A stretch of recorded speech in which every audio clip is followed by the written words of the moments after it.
തൃശൂരിലും കനത്ത മഴയിൽ കാര്യമായ നാശനഷ്ടങ്ങളാണ് ഉണ്ടായത്. പാലക്കാട്ടേക്ക് പോകാം. പാലക്കാട് കനത്ത മഴയിൽ റോഡിൽ വിള്ളൽ രൂപപ്പെട്ടു. മണ്ണാർക്കാട് 55 മൈലിൽ നിന്നും ഭീമനാട്ടേക്ക് പോകുന്ന റോഡിലാണ് വിള്ളൽ കണ്ടെത്തിയത്. പുതുതായി നവീകരിച്ച റോഡ് കൂടിയാണിത്. നെല്ലിയാമ്പതിയിൽ ഇല്ലി മേഖലയിൽ വെള്ളക്കെട്ട് രൂപപ്പെട്ടു. ഒറ്റപ്പാലം സൗത്ത് പനമണ്ണയിൽ കാറ്റിലും മഴയിലും വൈദ്യുതി പോസ്റ്റ് വീടിന് മുകളിലേക്ക് പൊട്ടി വീണു. അട്ടപ്പാടിയിൽ വൈദ്യുതി പുനഃസ്ഥാപിക്കാനായില്ല. അകളെ 33 kV സബ്സ്റ്റേഷനിലേക്ക് എത്തുന്ന പ്രധാന ലൈൻ ഭവാനിപ്പുഴയിൽ വീണ് കിടക്കുകയാണ്. സാജിദ് അജ്മൽ വിശദാംശങ്ങൾ നൽകും. സാജിദ്, കനത്ത മഴയിൽ പൊതുവെ പാലക്കാട് ജില്ലയിൽ എന്താണ് അവസ്ഥ?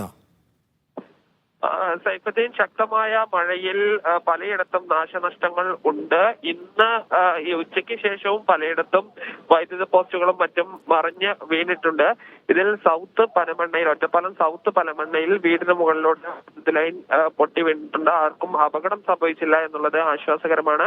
അതോടൊപ്പം തന്നെ മണ്ണാർക്കാട് മേഖലയിലും വലിയ നാശനഷ്ടമുണ്ട്. തിരുവിഴാംകുന്ന്, മുറിയങ്കണ്ടി ഭാഗങ്ങളിൽ വീടുകൾക്ക് മുകളിലൂടെ മരം വീണു. മണ്ണാർക്കാട് 55 മൈൽ എന്ന സ്ഥലത്ത് നിന്ന് ഭീമനാട്ടേക്ക് പോകുന്ന റോഡ്, അത് ഈ സമീപകാലത്ത് നവീകരിച്ച റോഡ് കൂടിയാണ്. ഇതിന്റെ ഒരു ഭാഗം വിണ്ടിട്ടുണ്ട്. ശക്തമായ മഴയും ഈ റോഡിന് സമീപത്തെ മണ്ണലിപ്പും ആണ് ഇങ്ങനെ റോഡ് വിള്ളാനുള്ള കാരണം. നെല്ലിയാമ്പതി, അട്ടപ്പാടി ഉൾപ്പെടെയുള്ള മലയോര മേഖലയിൽ അതിശക്തമായ മഴയാണ്.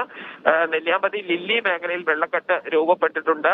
അട്ടപ്പാടിയിൽ വൈദ്യുതി പുനഃസ്ഥാപിക്കാനായിട്ടില്ല. അത് ഇന്ന് പൂർണ്ണമായി പുനഃസ്ഥാപിക്കാൻ കഴിയുമെന്ന് പ്രതീക്ഷിക്കുന്നില്ല. കാരണം മണ്ണാർക്കാട് നിന്ന് പോകുന്ന പ്രധാന ലൈൻ പൊട്ടി ഭവാനിപ്പുഴയിൽ വീണിരിക്കുകയാണ്. ഈ ലൈൻ പൂർണ്ണമായി വലിച്ചെടുത്ത ശേഷം പുതിയ ലൈൻ ഇടണം. കാരണം അല്ലാതെ വൈദ്യുതി പുനഃസ്ഥാപിക്കാൻ കഴിയില്ല. അങ്ങനെ ഈ വൈദ്യുതി കണക്ഷൻ നൽകിയാൽ അത് അപകടം ഉണ്ടാക്കുകയും ചെയ്യും.